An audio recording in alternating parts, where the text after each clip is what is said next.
ce qui est bien de cette proposition, c'est qu'elle s'incluait, elle nous a été offerte comme ça par les éditions Folio et Gallimard, cette opportunité, et en même temps c'était le week-end du Salon du Livre.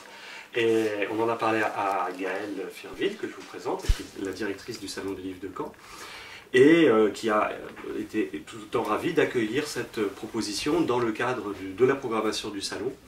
Et c'est ainsi que nous assistons tous ensemble à la première rencontre du Salon du Livre, du nouveau Salon du Livre de Caen 2015, qui s'appelle Époque.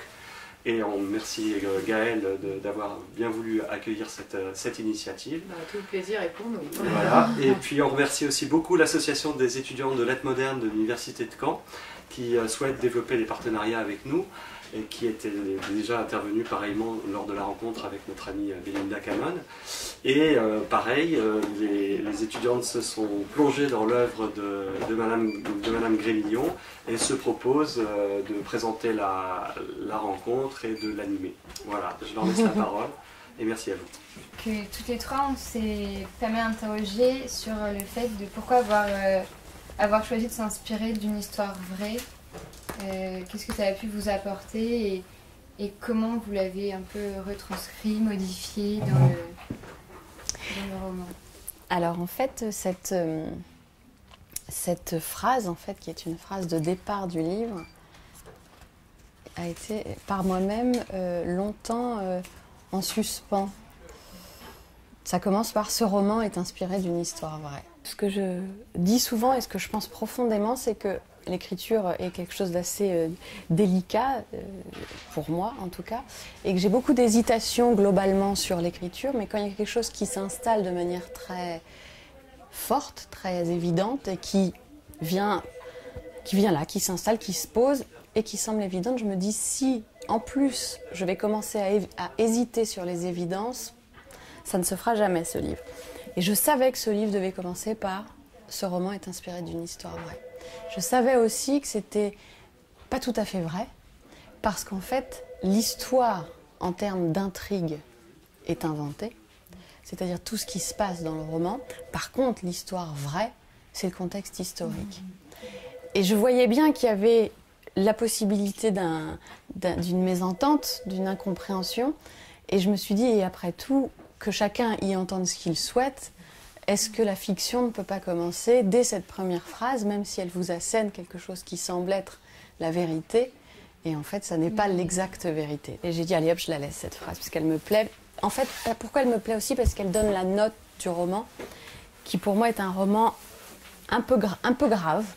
Et je trouve que ça, tout de suite, on se dit, comme dans un film, quand on vient de voir un truc épouvantable, et qu'à la fin on voit ce film est tiré d'une histoire vraie, donc comme là on assiste en fait à ce que le film n'a pas voulu nous révéler sur le parcours de vie des héros. Alors il traverse tous des trucs, il est mort, je sais pas quoi, renversé par... Donc voilà, j'ai gardé ce roman est inspiré d'une histoire vraie, et je n'ai aucun remords aujourd'hui, aucun regret. Pour que mon imagination s'enclenche, j'ai besoin d'une histoire, j'ai besoin d'un sentiment. J'ai besoin des personnages, et alors c'est les personnages que je vois. Une fois qu'ils commencent à exister, je me dis où est-ce qu'ils vont habiter. Mais j'ai pas envie de parler d'un contexte historique, c'est pour ça, souvent, je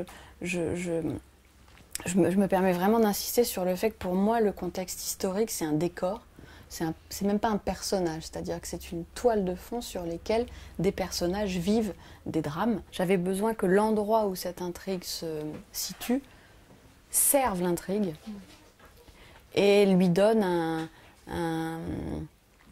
comme un écrin, c'est-à-dire comme un bijou qu'on va mettre dans un écrin qui va donc venir aider l'intrigue à avoir plus de densité. Ça me donne plus de densité. Et puis moi, ça me permet aussi, en tant qu'auteur, de commencer le travail de manière assez réjouissante, c'est-à-dire en commençant à lire des ouvrages qui correspondent au contexte historique que j'ai choisi. Et là, de rentrer dans un travail de recherche minutieuse, quel élément va pouvoir me servir. Donc là, je me transforme en filtre, avec des tout petits, parce qu'on ne peut pas tout dire de l'histoire. Et j'essaie de ne garder que l'élément où je me suis dit, ah ouais, comme ça. Et là, je garde. Quand je fais, ah ouais, je me dis, ah, je garde. Et je fais une liste, et puis après, je vois ce qui peut me servir ou ce qui peut encore ne pas me servir. Et on voulait savoir quelle relation vous entretenez avec la psychologie, parce que vos personnages ils sont très très bien analysés, chaque personnage a un caractère, des ressentis. Je pense que j'entretiens un lien assez névrotique avec la psychologie. C'est-à-dire que je suis intéressée, n'est pas le mot, passionnée non plus, je suis juste... je vis pour comprendre. Je crois que quand je sens que je vis, c'est quand j'essaie de comprendre et que j'arrive à comprendre des gens ou des principes, des choix, des décisions, des sourires, des rires. Ce qui fait que, par exemple, au restaurant, j'ai beaucoup de mal à me concentrer sur... parce qu'en plus, j'entends. Alors ça, c'est très... Parfois, on me dit, arrêtez d'écouter, toujours... Je dis, mais j'écoute pas, j'entends, parce que je suis... Oh, le pauvre. Et il me dit, pourquoi vous dites le pauvre? Et je dis, parce que lui, et donc, je me rends compte que je capte comme si j'avais des antennes comme ça. Alors, je peux les faire taire, mais il faut que je fasse un effort sur moi. Il faut que je me dise... Et après, si on fait taire un truc qui nous habite, après, on n'habitait par rien, donc c'est pas nécessairement intéressant. Donc, la psychologie, c'est quelque chose d'essentiel dans ma vie, et je pense que c'est capital dans la littérature. Je serais incapable d'écrire sans psychologie. Mais je suis incapable d'écrire sans aventure non plus. Donc j'ai besoin des deux. Je crois qu'aujourd'hui, je peux analyser ça comme ça. Mêler différents points de vue et différentes typographies aussi. Parce que j'aime ça. D'abord parce que je trouve ça plus amusant, plus ludique. Et certainement, d'un point de vue éthique, ou morale, ou plus intime, que j'aime la manière de confronter les points de vue, que je trouve qu'il n'y a rien de plus merveilleux dans la vie quand les points de vue cohabitent et qu'ils ne se font pas obstruction, c'est-à-dire qu'on peut passer un très bon moment avec des gens avec qui on n'est pas d'accord et on va apprendre de ces désaccords. J'aime énormément, c'est les moments pour moi les plus... Bien sûr que c'est agréable d'être en face de quelqu'un. Ah ouais, moi aussi je suis d'accord. Ah oui, moi aussi je suis d'accord. Mais c'est une autre forme d'enthousiasme. Mais l'enthousiasme, ah bon, tu penses ça toi, mais pourquoi tu penses ça? Le partage. Et le partage, on l'a là. Autrement, on n'est pas dans le partage, on est dans la galvanisation personnelle. Ah oui, moi aussi, moi aussi. Donc, et ça me plaît. Et après, il y a l'autre chose du point de vue romanesque, c'est un outil intéressant. Parce que si effectivement les personnages que je décris n'ont pas la même notion de l'histoire ou la même version de l'histoire, je vais avoir normalement pour le lecteur un petit tour de magie dans mon sac qui va faire qu'à un moment donné, on va dire « Ah bon, ça s'est pas passé comme ça, mais comment ça s'est passé ?» Donc tout ça pour le moment correspond et à ce que je suis profondément et à ce que j'aime lire aussi, parce que j'aime beaucoup la surprise dans la lecture ou le suspense. Le fait qu'il y ait vraiment un sentiment par personnage aussi, ça nous rapproche et on peut s'identifier à du coup tous les personnages en fait. Et ça, c'est assez intéressant dans les deux. Je suis très heureuse de ce retour, de ce commentaire. Parce que c'est ce que j'espère faire quand je travaille. Je me dis, est-ce que si quelqu'un s'identifie en fait, ce que j'aime, c'est le soulagement par l'identification, c'est-à-dire de se dire « Ah ouais, ouf, moi aussi, donc ça c'est fait. Je ne suis pas soit la détraquée de service, soit la peste de service, soit l'immonde de service. Je suis un être humain vivant. » Et après voilà, c'est de se réconcilier avec un sentiment en se disant « Bon, je ne suis pas toute seule. » Et après, l'idée, bien sûr, c'est que jamais... personne n'aille au bout d'un sentiment comme eux, parce qu'eux ils font, parce que c'est des personnages romanesques. Mais il n'est pas nécessaire d'aller au bout.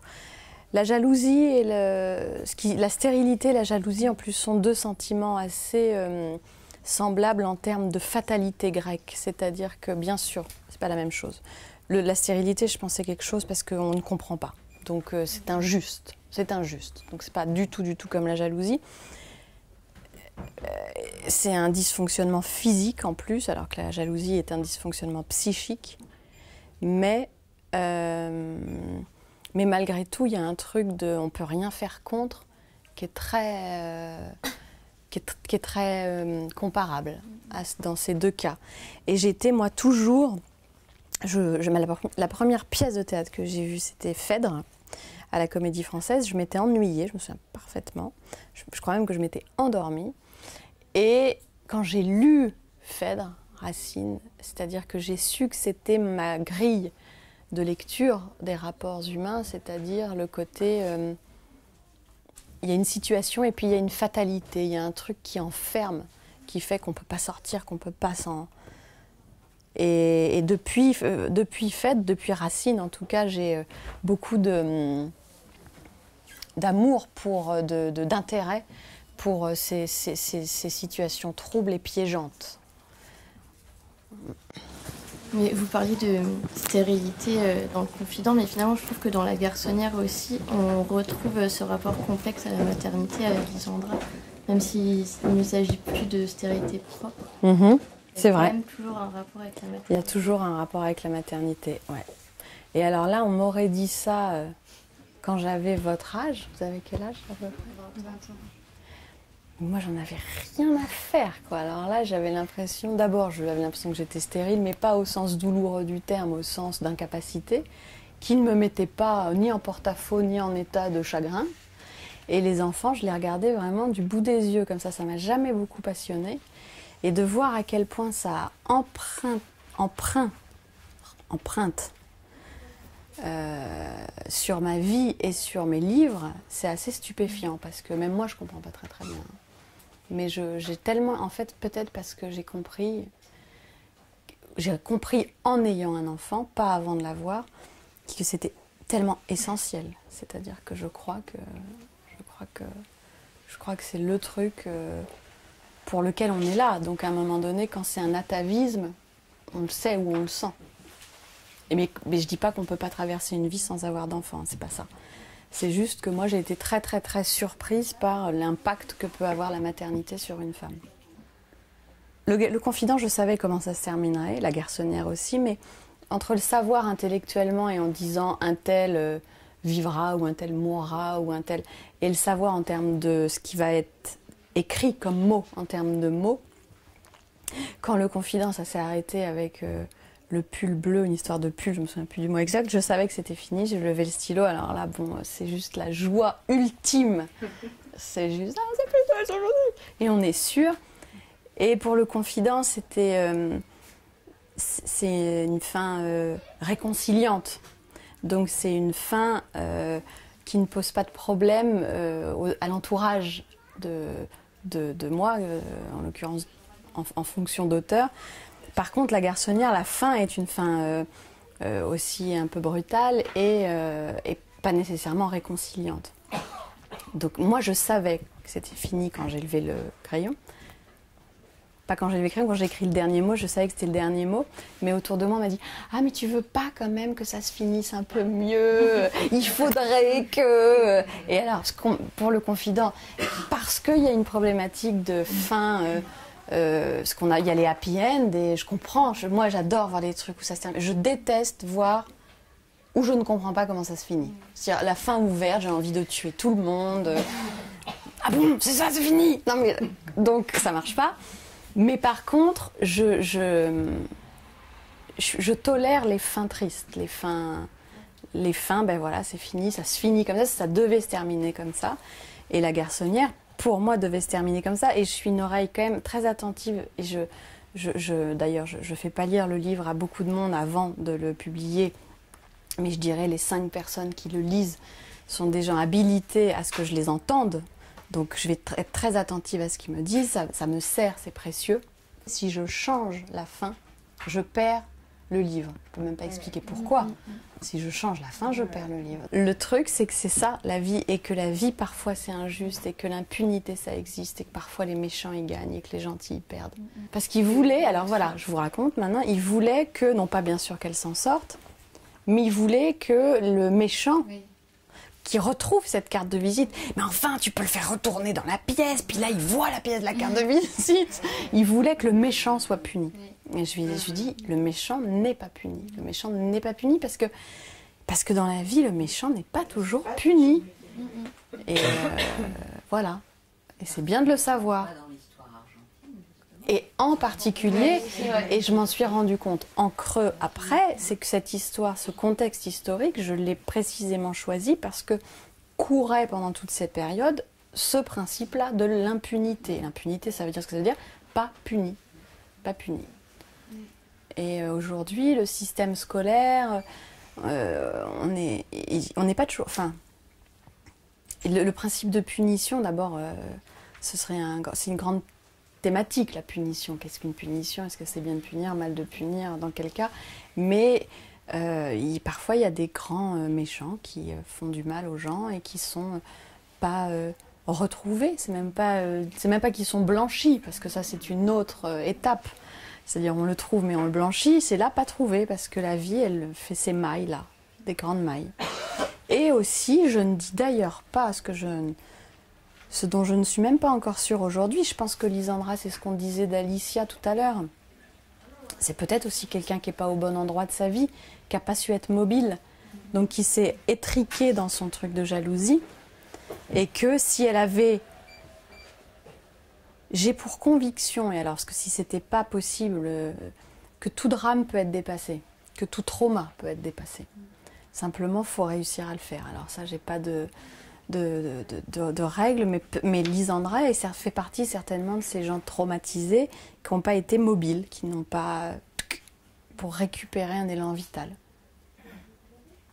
Donc, c'est un peu de sa faute aussi, j'ai envie de dire. Je vais pas dire bien fait pour elle, mais enfin bon.